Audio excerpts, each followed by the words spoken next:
नाज़रीन, कुछ माह कबल उसामा नामी मुलज़म एक लड़की को हॉस्पिटल के बाहर छोड़कर भाग जाता है। उस केस की डीएनए रिपोर्ट्स आ चुकी हैं। उसामा मुलविस था या नहीं था, क्या हकाइक है? 3 रिपोर्टें इस वक्त आ गई हैं। उसमें एक डीएनए की रिपोर्ट है, एक जो कंसेंट फॉर्म के ऊपर सिग्नेचर थे वो किसके थे, एक वो रिपोर्ट है। तीसरी रिपोर्ट है कि जो वीडियो, जो इस हॉस्पिटल की वीडियो रिकॉर्डिंग है, उनमें जो लोग थे वो कौन है। ये तीनों रिपोर्टें में मौसूल हो चुकी हैं। मुलज़म उसामा किसी भी सूरत में क्लियर नहीं हो सकता। मैं कहता हूँ 100 बार उसकी डीएनए की रिपोर्ट नेगेटिव में भी आ जाए।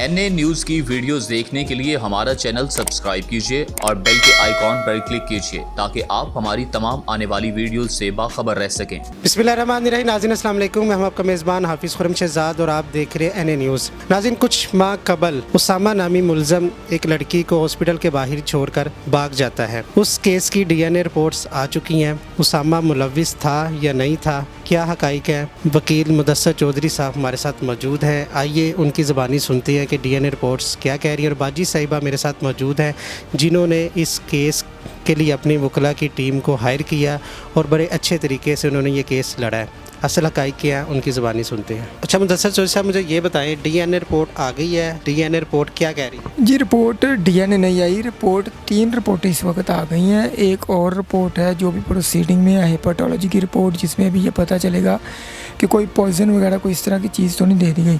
अभी जो हमारे पास रिपोर्टें हैं वो 3 रिपोर्ट्स हमारे पास लेबॉर्ट्री से वसूल हो चुकी। कौन कौन सी रिपोर्ट्स? उसमें एक डीएनए की रिपोर्ट है, एक जो कंसेंट फॉर्म के ऊपर सिग्नेचर थे वो किसके थे, एक वो रिपोर्ट है। तीसरी रिपोर्ट है कि जो वीडियो, जो इस हॉस्पिटल की वीडियो रिकॉर्डिंग है, उनमें जो लोग थे वो कौन है। ये तीनों रिपोर्टें में वसूल हो चुकी हैं। अच्छा, अभी खबरें जो आ रही हैं कि मुलज़म उसामा जो है वो क्लियर हो चुका है, ठीक है, उसका बेबी नहीं था, वो सिर्फ हेल्प करते हुए, वो जिस तरह वो अपने इंटरव्यूज़ में कह रहा था कि मैंने जस्ट हेल्प की थी, तो मुलज़म उसामा क्लियर हो चुका है डीएनए? नहीं, एक बात मैं आपको बता दूं कि मुलज़म उसामा किसी भी सूरत में क्लियर नहीं हो सकता। मैं कहता हूँ 100 बार उसकी डीएनए की रिपोर्ट नेगेटिव में भी आ जाए।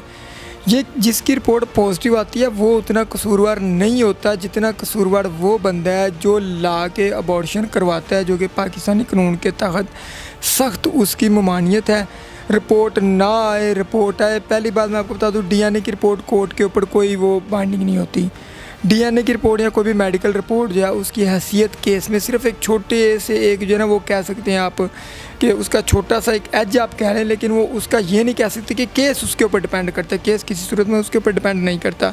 अभी जो बात आप डीएनए की करते हैं, डीएनए में जो रिपोर्ट है लेबॉर्ट्री वालों ने, जहाँ तक मैंने अभी तक स्टडी किया देखा है, वो शायद इसको एक ज़नाबिल जबर के केस के एंगल से देखते रहे हैं, जिसमें उन्होंने ये भी बताया है कि वो उन्होंने क्या उसको कहते हैं कि वो सीमन इस वक्त अवेलेबल नहीं है, क्यों अवेलेबल नहीं है। ये चीज़ें, ये बातें तो है ही नहीं इसमें। हमारा तो ये केस है ही नहीं है, हमारा तो केस है क्रिमिनल अबॉर्शन का। ये बातों से ये जाहिर होता है कि ये उन्होंने शायद इस केस को इस तरह लिया है जिस तरह ये कोई ज़िना के केस को कंसीडर करते हुए हो। अब उन्होंने बताया कि 2 लोगों के उन्होंने सैंपल कलेक्ट किए थे, एक उसामा मुनीर और एक अवैस। अवैस वो लड़का जो गाड़ी चला के लेके आता है। अच्छा, उन्होंने इस रिपोर्ट में अवैस की हद तक उन्होंने एलिमिनेटेड कह दिया हुआ है कि उसकी हद तक केस ख़त्म है, लेकिन उसामा की हद तक उन्होंने इसको क्लियर नहीं किया। उन्होंने इसके ऊपर जवाब दिया है कि नो कंक्लूजन, ठीक है जी। अब नो कंक्लूजन की वजह क्या बताते हैं, can be made about Usama Munir as being a contributor in this DNA mixture profile due to non filling inclusion exclusion criteria. ठीक है जी। Awais Ahmad is eliminated. DNA उन्होंने उसामा मुनीर की हद तक कहा है वो फुलफिल नहीं हो सका इंक्लूजन एक्सक्लूजन, यानी कि इसका मतलब होता है कि लेबॉर्ट्री में कोई सैंपल को लेके जाते डिले होते, कोई केमिकल ज़्यादा होने की वजह से वो पॉसिबल हो ही नहीं सका। तो जब पॉसिबल नहीं हो सका तो हम किस तरह कह सकते हैं कि रिपोर्ट उसके अगेंस्ट। अब वो उसका सैंपल पॉसिबल नहीं हो सका, अब वो दोबारा उसका सैंपल लेंगे। इतना हाई प्रोफाइल ये केस था, तो किस तरह उन्होंने ये सैंपलिंग के दौरान उनसे ये जो मिस्टेक हुई है कैसे हो? देखिए, ये इस केस में नहीं, ये लेबॉर्ट्री के अंदर उनका एक अपना प्रोसीजर होता है, उनसे हो जाता है या हो गया या इस केस में करवाया गया, इसके ऊपर तो हम अभी वक्त से पहले बात नहीं कर सकते। कुछ ये भी खबरें गर्दिश कर रही हैं कि उसामा ने काफ़ी पैसा भी लगाया, कोई ऊपर से दबाव भी आया है, कि उसका नतीजा तो नहीं है ये जो रिज़ल्ट बता रहे हैं? देखिए, अगर कोई दबाव आया भी है, पैसा लगाया भी है, तो वो ये इस पैसे लगाने का उनको ज़रा भी फ़ायदा नहीं होना, क्योंकि अगर ये रिपोर्ट उनके नेगेटिव भी करवा लेते अभी तो नॉट कंक्लूजन आया है, फ़ायदा ही कोई नहीं है। वो नेगेटिव भी ले आए फिर भी फ़ायदा कोई नहीं है। असल मसला ये है कि ये उसको लेके आया है, हॉस्पिटल डॉक्टर मैनेज किए हैं और एक इलीगल काम करवाया है जिसके कॉन्सिक्वेंसेस में उसकी डेथ होती है। हमारा तो केस ही ये बनता है, हमें तो डीएनए से कंसर्न ही कोई नहीं है। वो डीएनए जिसका है उसकी सज़ा अपनी है, लेकिन उसकी पनिशमेंट इतनी है ही नहीं है जितनी पनिशमेंट इसकी बनती है या उन सब की बनती है जो लोग इसमें इन्वॉल्व हैं और जिन लोगों ने ये क्रिमिनल अबॉर्शन करवाया है। और दूसरी बात रही गर्दिश करने की बात, बड़ी गर्दिश करती हैं। बातें तो 3 दिन से ये भी मीडिया पे गर्दिश कर रही हैं कि उसामा का डीएनए मैच ही नहीं हो सका। भाई मैच कहाँ से होगा, उसका तो रिज़ल्ट ही कोई नहीं आया। उन्होंने तो नॉट कंक्लूजन लिख दिया है, उसका रिज़ल्ट ही नहीं आया। हाँ, जिसका रिज़ल्ट आया है वो अवैस अहमद है, उसका उन्होंने क्लियर लिख दिया है कि मैंने। सर मुझे ये बताएं, तकरीबन 5 से 6 मंथ इस केस को, तकरीबन चूँकि 3 माह बाद ये रिपोर्ट आ रही है, अभी तक ये ही नहीं कन्फर्म हो रहा कि उसामा ने ज़्यादती का निशाना बनाया या नहीं बनाया। अगर उसामा ने नहीं बनाया, ठीक है, तो जो असल मुलजिम था वो कहाँ है, उस तक कब हम पहुँचेंगे, क्या होगा, क्यों डिले हो रहा है ये? अच्छा, बात जो है ना वो भी आप भी उसी तरफ बात लेके जा रहे हैं। ये ज़्यादती का केस है ही नहीं है, सिरे से ही नहीं है। ये केस है सिर्फ अबॉर्शन की हद तक, ठीक है। तो अभी ज़्यादती किसी ने की नहीं है तो किस तरह कोई मुलज़म सामने आएगा? जो जिन्होंने क्रिमिनल अबॉर्शन किया है, जिन्होंने करवाया है, मेन कंसर्न है सिर्फ उन लोगों से, और वो बंदे सारे अल्हम्दुलिल्लाह ज़िम्मे ड्यूटी। सर ये तो आप बता रहे हैं ना अबॉर्शन किया गया, वो तो मुलज़म पकड़े गए हैं, सारा कुछ अंदर है ना। वो बच्चा तो किसी का था कि नहीं? बिल्कुल बच्चा किसी का था, लेकिन वो बच्चा ज़्यादती का रिज़ल्ट नहीं है। ज़्यादती का रिज़ल्ट हो सकता है 1 दिन 2 दिन 4 माह, कोई ज़्यादती का रिज़ल्ट नहीं हो सकता।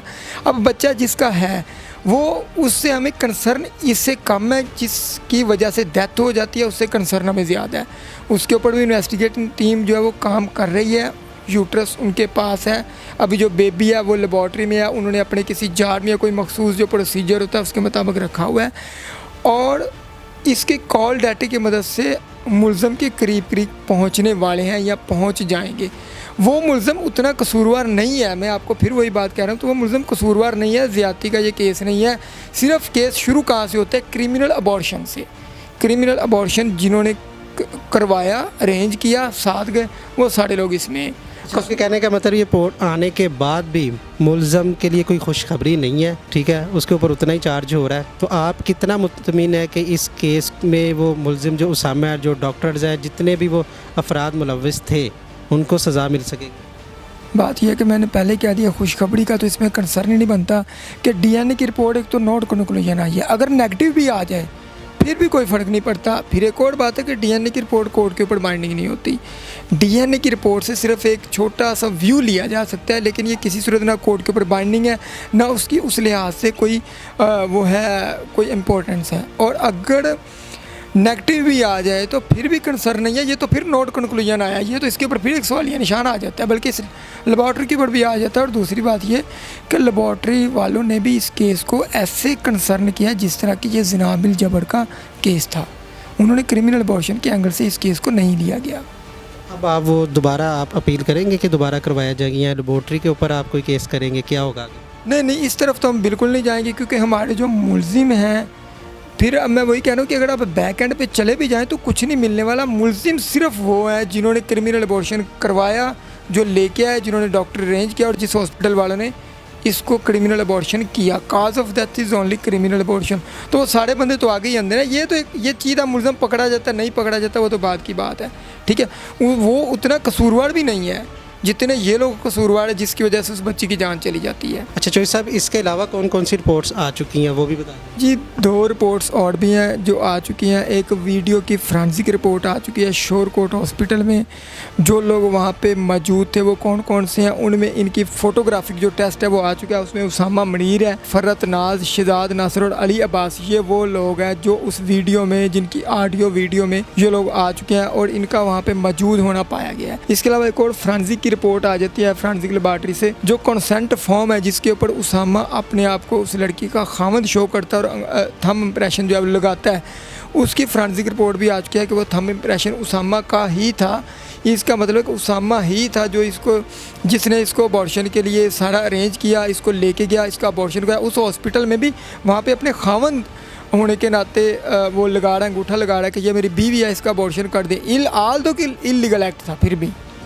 इसने पैसे भी लगाए हैं, पैसे भी लगा रहा है उनको, ठीक है, ऊपर से भी ये खामद भी शो कर रहा है, ये क्या था?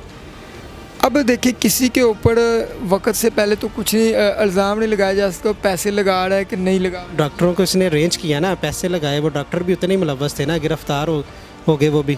35,000 रुपये इन्होंने दिया था जी। फिर इसने खामद भी शो किया, जब खामद शो किया तो फिर उन्हें पैसे क्यों? नहीं, खामद शो किया तो पैसे तो डॉक्टर तो किसी को माफ़ नहीं करते ना। देखिए, मियाँ बीवी भी जाते हैं, जब अक्सर लोगों में ऐसे होता है मिसकैरेज का केस हो जाता है, वो जब डॉक्टर के पास जाते हैं डॉक्टर पैसे तो लेता है। इसने कहा कि ये मेरी बीवी है, ठीक है, और इसका हमने अबॉर्शन करवाना है, क्रिमिनल अबॉर्शन, जो डेफिनेटली उस हॉस्पिटल वालों को पता था कि हम इलीगल काम करने जा रहे हैं। उसने कहा था कि मैं इलीगल काम करवाना है। मैंने बच्चा जो जिंदा था 4 माह, जिसके अंदर जान आ चुकी थी, जिसके बाजू बन चुके थे, और ये मैं आपको प्रोसीजर बताता हूँ, ये जिन लेडीज़ से वो बरामद हुए, जो औज़ार बरामद हुए हैं, मैं वो उसमें एक कंप्रेसर होता है, 2-3 और औज़ार होते हैं, वो इतना एक तकलीफ़ थी और इतना किस्म का इंसानियत ही पता नहीं उनके अंदर है ही नहीं है। वो इस तरह वो डाल के ना अंदर, तो बच्चे को इस तरह वो कंप्रेसर से इस तरह उसको प्रेशराइज किया जाता है कि वो बच्चे की जो जान वो निकल जाती है। इस तरह उसको एक मौत के जो है वो मुँह में लेके जाया जाता है। और ये एक मर्डर नहीं, ये डबल मर्डर है। इंसानियत की शक्ल में वो दरिंदे थे, ऐसे ही कह सकती हैं। बाजी साहिबा हमारे साथ मौजूद हैं। बाजी साहिबा, आपकी टीम तो ये केस माशाल्लाह बहुत अच्छा उन्होंने हैंडल किया है। फ़र्स्ट टाइम आप उनके घर गई थी, हम भी आपके साथ थे, तो आपने कहा जी आपके ये केस के जितने अखराजात हैं हम उठाएंगे।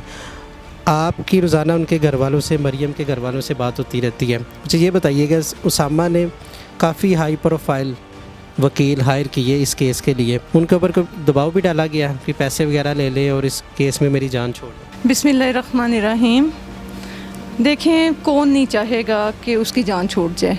अब जिस तरह से वो अल्लाह के हुक्म से, देखें, जो भी जब भी इंसान कोई गलत काम करता है तो वो अल्लाह पाक की पकड़ में तो आता ही आता है। तो इन्होंने भी गलत काम किया है, तो लाजमी बात है कि अब ये सज़ा तो पाएंगे। इसमें जो भी मुलव्वस हैं, इंशाअल्लाह ताला अल्लाह के हुक्म से वो नहीं बचेंगे। और जो लोग इसमें जिनका कोई कसूर नहीं है, हमें उनसे कोई लेना देना नहीं है। हम उनके लिए हम बिल्कुल ऐसा कोई नहीं रखते, ना हमारी कोई ज़ाती दुश्मनी है ना कुछ है। इस केस में जो मुलव्वस है, सिर्फ हम वही चाहते हैं कि उनको सज़ा मिले। और दूसरी बात है कि वो बच्चा किसका है, तो इंशाअल्लाह ताला हम वहाँ तक भी जाएंगे और वो भी हम सामने लेके आएंगे इंशाअल्लाह ताला। आप सारा केस हैंडल कर रही हैं, आपके ऊपर तो नहीं कोई दबाव आया या कोई कॉल्स वगैरह आई हों आपको कि ये केस आप पीछे हट जाएं, इसके केस को फेस ना करें? अगर हों भी तो क्या फ़र्क पड़ता है। देखें जी, हमने ये केस अगर लड़ा है ना, तो इसलिए कि हम इंसानियत के नाते हम लोग इसमें आए हैं। और जब एक काम अल्लाह की रज़ा के लिए आप कर रहे होते हैं, सिर्फ़ इसलिए कर रहे होते हैं कि किसी को इंसाफ मिले, तो फिर ये सारी चीज़ें तो बेमानी हो जाती हैं। हमने ना तो हम खुदा ना खास्ता कोई ऐसी ख्वाहिश रखते हैं, ना कोई ऐसी तवक्को रखे। वो जो भी हो, हम हर चीज़ का मुकाबला करेंगे, इससे कोई फ़र्क नहीं पड़ता, कोई आए ना आए। अब ये छोड़ें आप इस बात को, लेकिन हमें कोई फ़र्क नहीं पड़ता। उनके घर वाले क्या कहते हैं, विड्रॉ कर लेंगे कि वो कहते हैं कि जी मुलजिम को सज़ा मिलनी चाहिए, हमने कोई पैसे वगैरह नहीं लेना, कोई बार्गेनिंग नहीं करनी? नहीं, आपके साथ तावन कर रहे हैं? जी बिल्कुल बिल्कुल। वो तो ज़ाहिर है मेरी उनसे बात होती है, वो तो कहते हैं कि जैसे आपने कहना है, मुदस्सर ने कहना है, हम लोग बिल्कुल वही करेंगे। लेकिन बात ये है कि हमारे कहने से क्या होता है, बेटी उनकी गई है, हम तो उन्हें मशवरा दे सकते हैं, उनको हम गाइड कर सकते हैं, फ़ैसला करने का हक़ तो उनको है ना, हम तो कभी भी फ़ैसला नहीं करेंगे। बाकी एक बात मैं मीडिया वालों से ज़रूर कहना चाहती हूँ कि ख़ुद साख्ता जो बातें हैं ना, वो आप प्लीज़ ना किया करें। जब तक आपके पास कोई प्रूफ ना हो, कोई ऐसे ऑथेंटिक बात ना हो, आपका ये हक़ नहीं बनता कि आप बिला वजह की ख़बरें बना के मीडिया पे लेके आएँ। ये किसी की देखें इज़्ज़त का सवाल है, ये अल्लाह ताला बुरे वक़्त से बचाए। ये किसी के साथ भी ऐसा हादसा हो सकता है। अल्लाह ताला सब बच्चों को अपनी पनाह, अपने हिफ्ज़-ओ-अमान में रखें। लेकिन प्लीज़ ये देखें, हमारे पास एक एक चीज़ है और उसको लेके ही हम बात करते हैं, किसी चीज़ के बगैर हम कभी बात नहीं करते। तो आपसे भी ये रिक्वेस्ट है कि प्लीज़ खुद साख्ता बातें ना करें।